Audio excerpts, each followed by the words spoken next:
Hello everyone, this is Upendra Joshi from Greenland Convent School, Sector 32, Chandigarh Road, Ludhiana. Today we are going to do this poem on Jennifer's Tigers by Adrienne Rich. So let me introduce you to the poem. Adrienne Rich was known for bringing the oppression of women to the forefront through poetic discourse. So this poem is about male domination over women. The poet has tried to depict the plight and suffering of married women. The poet feels women lead an oppressed life in a male dominated society. So she has portrayed the condition of married women by contrasting Aunt Jennifer's actual life with her longing for freedom. Now let's discuss the poem line wise. Here are the first four lines of the poem.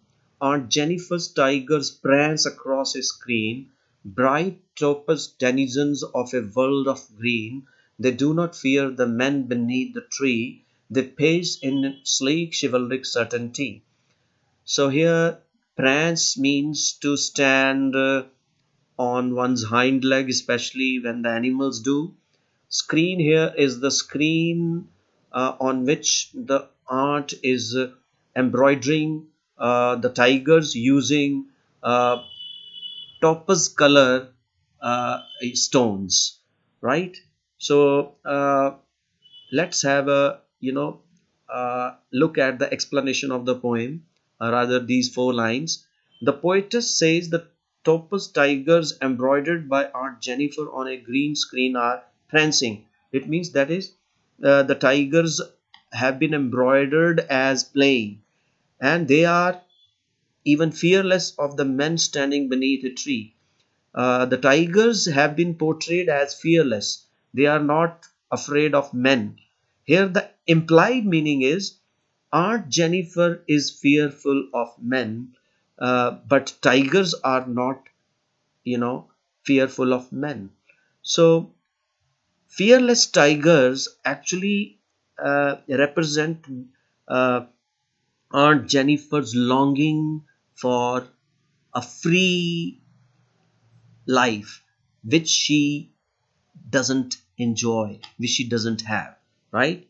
So in the tigers there is certainty, surety and confidence, but in Aunt Jennifer's life there is no certainty, no surety, and she lacks confidence.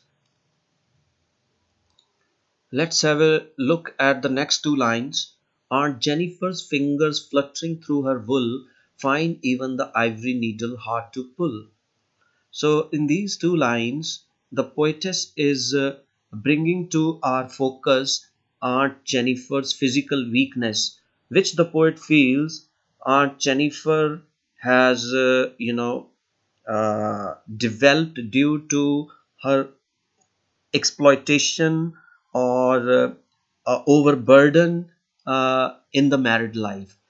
So, here the poet is trying to,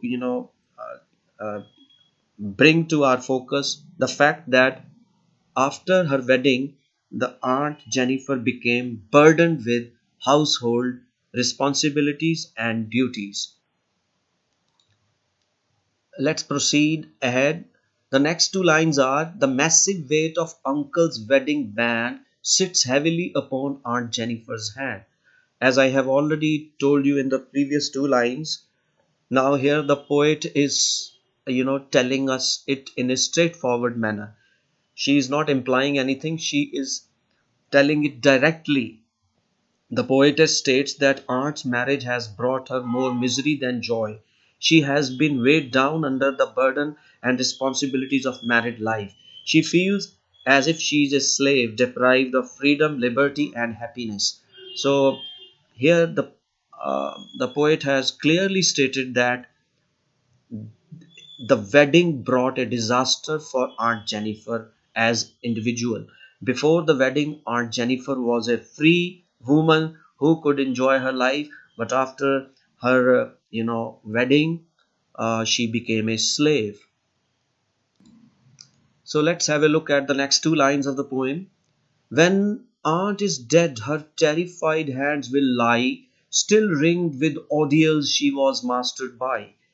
So you see here in these two lines, the poet makes a prediction about Aunt Jennifer's life. The poet feels that if Aunt Jennifer continues to live like this, she will soon die. Here, let's have a look at the explanation of these two lines. The poetess says the marks of oppression, tribulation, and stress are so deep on the aunt's personality that their effects will be visible on her body after her death. She feels the oppression might result in her early death.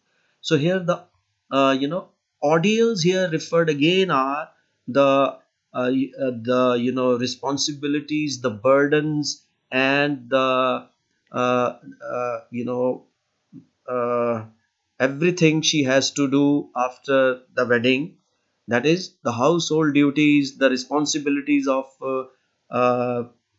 married life. They are more on her shoulders than her husband. Her husband goes out every day to his office, then enjoying his life with his friends, but Aunt Jennifer has to remain back at home looking after the household duties, responsibilities, and other things related to managing the house after marriage. So let's have a look at the next two lines of the poem. The tigers in the panel that she made will go on prancing proud and unafraid. So the poetess here remarks that even after the aunt's death, which will be uh, made to happen by the ordeals of married life, the tigers she has created on the screen will keep on prancing. That is, her desire to be free of the burdens of life will remain unfulfilled, right? She is implying that aunt's desire for freedom and liberty will remain unfulfilled. She will die, but she will never ever be able to enjoy the freedom. So the freedom expressed through the scenery created by Aunt Jennifer will remain there, but Aunt Jennifer will no longer be there to make her desire a reality. So with this the poem ends, and so we reach the conclusion that this poem is about uh, you know the ordeals that a woman faces after getting married, right?